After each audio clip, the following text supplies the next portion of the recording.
సర్కారు నిర్లక్ష్యంతో సాగుకు సంక్షోభం ఏర్పడింది. ఆదిలాబాద్ జిల్లాలో పంట పొలాలకు సాగునీరు అందక పొట్ట దశలో ఉన్న పంటలు ఎండిపోతున్నాయి. దీంతో అన్నదాతలు దిక్కుతోచని స్థితిలో పడ్డారు. ఆరుగాలం కష్టించి పండించిన పంటలను పశువులకు వదిలిపెడుతున్నారు.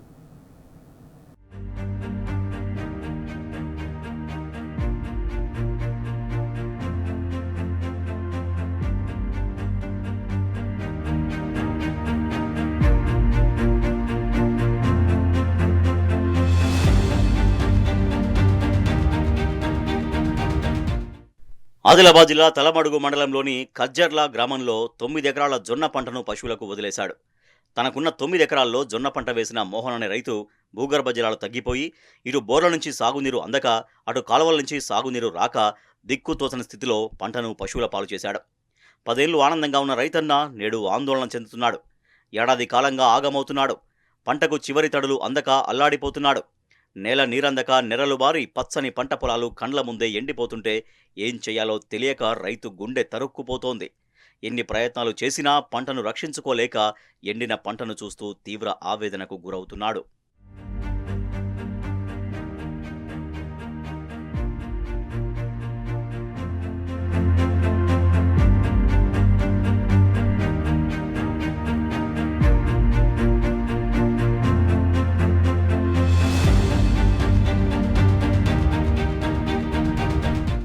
ఆదిలాబాద్ జిల్లాలో పలు గ్రామాల్లో యాసంగి పంటలు వేసిన రైతులకు కన్నీరే మిగులుతోంది. రోజురోజుకు భూగర్భ జల వనరులు అడుగంటిపోతుండటంతో పంటలు సగానికి సగం ఎండిపోయే పరిస్థితి నెలకొంది. గతంలో చివరి తడులకు నీరందక ఎండిపోయే పరిస్థితులు నెలకొన్నాయి. ప్రస్తుతం చివరి తడుల కన్నా ముందుగానే పంటలకు నీరందక ఎండిపోవడం ఇదే మొదటిసారని రైతులు ఆవేదన చెందుతున్నారు. చివరి తడులు మార్చి, ఏప్రిల్ వరకు అందకపోతుండే. అయితే ఫిబ్రవరిలోనే భూగర్భ జలాలు రోజురోజుకు అడుగంటిపోవడంతో బోర్లు వట్టిపోతున్నాయి.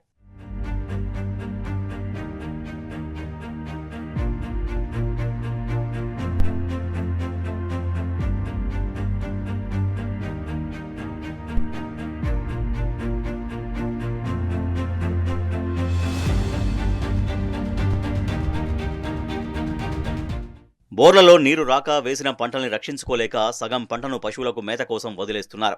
మిగతా సగం పంటలకే నీళ్లు పట్టిస్తూ కాపాడుకునేందుకు రైతులు నానా కష్టాలు పడుతున్నారు. ఆదిలాబాద్ జిల్లాలో ఈ ఏడాది యాసంగి సాగు 1.65 లక్షల ఎకరాల్లో ఉంటుందని వ్యవసాయ శాఖ అధికారులు అంచనా వేశారు. సాగునీటి వనరులు సరిగ్గా లేకపోవడంతో యాసంగి సాగు తక్కువగా ఉంటుంది. జిల్లాలో ఇప్పటికే వానాకాలం పంటలు సోయా, పత్తి అమ్మకాలు కొనసాగుతున్నాయి. కంది పంట కాయదశలో ఉంది. సోయా, పత్తి పంటలు తీసిన రైతులు యాసంగి పంటగా జొన్న, గోధుమ, సోయా, కందులు, శనగ పంటలు వేశారు.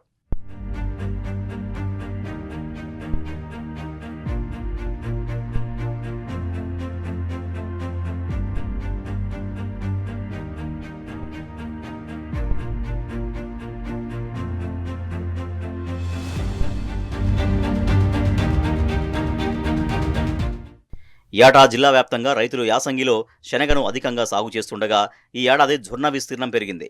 జొన్న 70,520 ఎకరాలు, శనగ 68,500 ఎకరాలు, మక్క 18,220 ఎకరాలు, గోధుమ 4,650 ఎకరాల్లో సాగు చేశారు. గత 10 ఏళ్ల కాలంలో ఇటు సాగునీరు సమృద్ధిగా లభించి భూగర్భ జలాలు పెరగడంతో ఒక పంట మాత్రమే వేసే తాము 2 పంటలు వేసే స్థాయికి వచ్చామని, అయితే ప్రస్తుత కాంగ్రెస్ ప్రభుత్వ పాలనలో ఇటు చివరి ఆయకట్టుకు సాగునీరందక అటు భూగర్భ జలాలు తగ్గిపోయి కనీసం ఒక పంట కూడా పండించలేని దుస్థితి ఎదుర్కొంటున్నామని రైతులు ఆవేదన వ్యక్తం చేస్తున్నారు.